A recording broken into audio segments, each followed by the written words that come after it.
एकमात्र भगवान ही है जो हर परिस्थिति में हमारा साथ नहीं छोड़ते, जबकि बाकी लोग तो जीवन में आते जाते रहते हैं।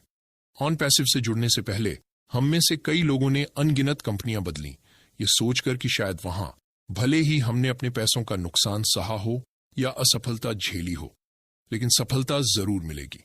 कंपनियां बदलने के साथ लोग भी बदलते रहे, अपलाइन डाउनलाइन टीमें और लीडर्स, सब कुछ बदलता रहा। लेकिन जब ऑन पैसिव से जुड़ गए तो ऐसा लगा मानो अब भटकने और किसी जीवन बदलने वाली अवसर की तलाश का सिलसिला खत्म हो गया हो, हमेशा के लिए थम जाएगा और खत्म हो जाएगा। ऐसा उस वक्त बिल्कुल भी नहीं लगा था। उस समय हम ऑन पैसिव से मिलने वाली सफलता और उपलब्धियों के सपने देख रहे थे, उनकी राह तक रहे थे और इंतजार कर रहे थे। लेकिन यह समझ नहीं आया था कि इसमें हफ्तों या महीनों नहीं बल्कि सालों लग जाएंगे। इस दौरान कई फाउंडिंग मेंबर्स, लीडर्स या कह सकते हैं ऑन पैसिवियन ऐसे भी थे जो अन्य कॉन्सेप्ट्स की तलाश करते रहे, वहां अपने भाग्य को आजमाते रहे। हकीकत यह है कि सालों बीतने के बावजूद ऑन पैसिव से कोई आय नहीं होते देख बहुत से लोग निराश और परेशान हुए। हर एक फाउंडिंग मेंबर के लिए ऐसा नहीं कहा जा सकता कि वे ऑन पैसिव को लेकर या इससे मिलने वाली सफलता और उपलब्धियों को लेकर नकारात्मक हो गए हैं या निराश हो गए हैं। सच तो यह है कि लगभग सभी फाउंडिंग मेंबर्स को इस बात की उम्मीद है कि चाहे इसमें कितना भी समय लगे, लेकिन ऑन पैसिव एक दिन जरूर धरातल पर सफलता से उतरेगा और निश्चित रूप से उनकी किस्मत को चमकाएगा। हालांकि जब यह आएगा और इससे इनकम या कमीशन आना शुरू होगा, वह तो भविष्य की बात है। लेकिन फिलहाल तत्काल जीवन जीने और अपनी दैनिक जरूरतों को पूरा करने के लिए संघर्ष जारी है।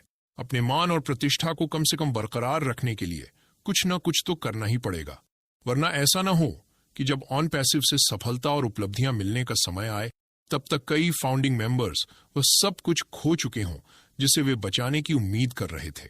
इसी उधेड़बुन में आज अधिकांश फाउंडिंग मेंबर्स ऐसे छोटे मोटे कॉन्सेप्ट्स की तलाश कर रहे हैं, उन्हें अपना रहे हैं या अपनाने की योजना बना रहे हैं, ताकि जब तक ऑन पैसिव से सफलता मिले तब तक कम से कम उनकी दाल रोटी चलती रहे। पहले तो किसी भी अनिश्चित स्थिति में इस तरह की तैयारी नहीं होती थी। कई लीडर्स या founding members on passive join करने के बाद छुपते छुपाते किसी अन्य कॉन्सेप्ट या कंपनी के साथ जुड़ने लगे थे। इसका कारण यह था कि उनके भीतर एक डर बैठा हुआ था। यह डर कि उनकी हजारों या लाखों की टीम और समुदाय जिन्हें वे खुले मंच पर सिर्फ ऑन पैसिव को प्रमोट करते हुए दिखाते थे, कहीं यह न जान जाए कि वे अंदर ही अंदर किसी और बिजनेस, कॉन्सेप्ट या कंपनी को बिल्ड और प्रमोट कर रहे हैं। अगर ये बात सामने आ जाती तो शायद उनकी टीम का दिल टूट जाता और ऑन पैसिव से जुड़े उनके सपने और उम्मीदें भी चकनाचूर हो जाती। इससे टीम का मनोबल गिरने का भी खतरा था, गिरने लगता और आत्मविश्वास डगमगाने लगता, यह सोचकर कि जब उन्हें ऑन पैसिव पर इतना अधिक विश्वास और भरोसा है कि यह उनकी जिंदगी बदल देगा, उनके बड़े बड़े सपने पूरे करेगा और उन्हें आर्थिक स्वतंत्रता प्रदान करेगा, तो फिर किसी और नेटवर्क मार्केटिंग से जुड़े कॉन्सेप्ट को करने या प्रमोट करने की जरूरत क्यों पड़ी? यही सोच अक्सर सवाल खड़े करती है। यही वजह है कि ऐसे कई लीडर्स या फाउंडिंग मेंबर्स जो ऑन पैसिव के अलावा गुपचुप तरीके से किसी और बिजनेस को प्रमोट कर रहे थे, केवल गिने चुने और भरोसेमंद लोगों के बीच ही इसे साझा करते थे। उन्हें डर था कि यदि यह बात व्यापक रूप से सामने आई तो उनकी टीम और समुदाय का आत्मविश्वास टूट सकता है और उनका ऑन पैसिव के प्रति विश्वास कमजोर पड़ सकता है।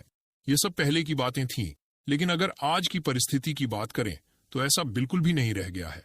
आज कई ऐसे लोग हैं जिन्हें शायद भारत का हर फाउंडिंग मेंबर जानता होगा और वे खुलेआम अन्य कॉन्सेप्ट्स को प्रमोट करने में लगे हुए हैं। वर्तमान में अधिकांश फाउंडिंग मेंबर्स के बीच $2 का प्लान सबसे ज्यादा चर्चा में है और टहलका मचाए हुए है। इसके अलावा ऑन पैसिव से संबंधित वीडियो बनाने वाले कुछ यूट्यूब क्रिएटर्स भी इस विषय पर ऑडियो वीडियो कंटेंट बना रहे हैं और ग्रुप्स में वॉइस मैसेज डालकर इसे प्रमोट कर रहे हैं। यह सब अब किसी छिपे हुए तरीके से नहीं बल्कि एक तरह से खुलेआम किया जा रहा है। इस कॉन्सेप्ट के बारे में कुछ लोग छुपते छुपाते यह भी कह रहे हैं कि इसे भारत के ऑन पैसिव के सबसे शीर्ष लीडर ने ही लाया या लॉन्च कराया है, ताकि जब तक ऑन पैसिव से ट्रैफिक, बोनस या कमीशन की आमदनी शुरू नहीं होती तब तक इस कॉन्सेप्ट से मिलने वाली आय से लोग अपनी जरूरतें पूरी कर सकें। हालांकि मेरी समझ से यदि ये बात सच भी है तो इसका सीधा मतलब यह है कि उस लीडर की सोच हमारे प्रति सकारात्मक है। उन्होंने हमारी भलाई और वर्तमान आर्थिक जरूरतों को ध्यान में रखते हुए यह कदम उठाया। इस नजरिए से देखा जाए तो अगर उस लीडर ने यह पहल की है तो यह उनकी दूरदृष्टि और हमारी मदद के प्रति उनकी ईमानदार कोशिश को दर्शाता है। अगर इस बिजनेस को भारत में लाया गया है तो इसमें कुछ भी गलत नहीं है। उन्होंने केवल एक ऐसा समाधान ढूंढने का प्रयास किया है जिससे ऑन पैसिव में देरी के कारण अंदर से टूट रहे और बिखर रहे लोग इस कॉन्सेप्ट के जरिए तुरंत कुछ आय अर्जित कर सकें। इससे वे न केवल अपनी जरूरतें पूरी कर सकते हैं बल्कि अपने घर परिवार के खर्चे भी चला सकते हैं। आखिर इसमें गलती क्या है? हाँ, यह गलत तब माना जा सकता है जब आसमान से गिरकर खजूर में अटकने वाली कहावत सच हो जाए और यह कॉन्सेप्ट भी लोगों के लिए परेशानी का सबब बन जाए।